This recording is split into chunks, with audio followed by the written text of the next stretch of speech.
संसद नहीं, भारत का संविधान है सर्वोपरि।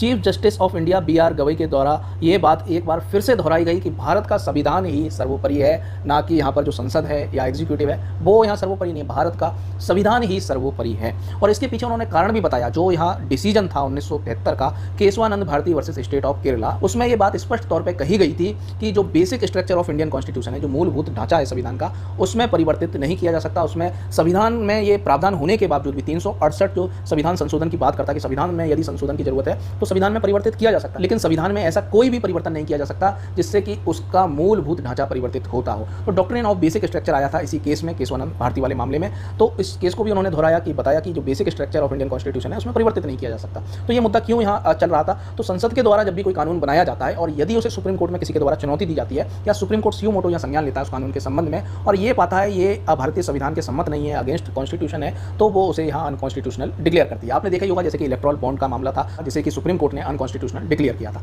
इसी तरीके से बुलडोजर जस्टिस की बात की जाती है, तो बुलडोजर जस्टिस को भी यहाँ पर सुप्रीम कोर्ट के द्वारा गलत बताया गया, अनकॉन्स्टिट्यूशनल उस प्रक्रिया को बताया गया कि आप बिना सुनवाई किए किसी का घर कैसे गिरा सकते हैं। जो राइट टू शेल्टर है सिटीजन्स का वो सुप्रीम है। तो दोस्तों आपको बता दें जो सुप्रीम कोर्ट का काम होता है, सबसे महत्वपूर्ण काम होता है कि वो कानूनों को देखे कि कहीं अनकॉन्स्टिट्यूशनल कानून तो नहीं बनाए जा रहे हैं, क्योंकि वो भारतीय संविधान की प्रोटेक्टर होती है, वो गार्जियन है भारतीय संविधान की, वो कस्टोडियन है भारतीय संविधान की। साथ ही इसका काम होता है लोगों के मूलभूत अधिकारों का प्रोटेक्ट करना। इसीलिए आर्टिकल 32 में बात की गई है कि आपके यदि फंडामेंटल राइट का उल्लंघन होता है तो आप डायरेक्ट सुप्रीम कोर्ट मूव कर सकते हैं।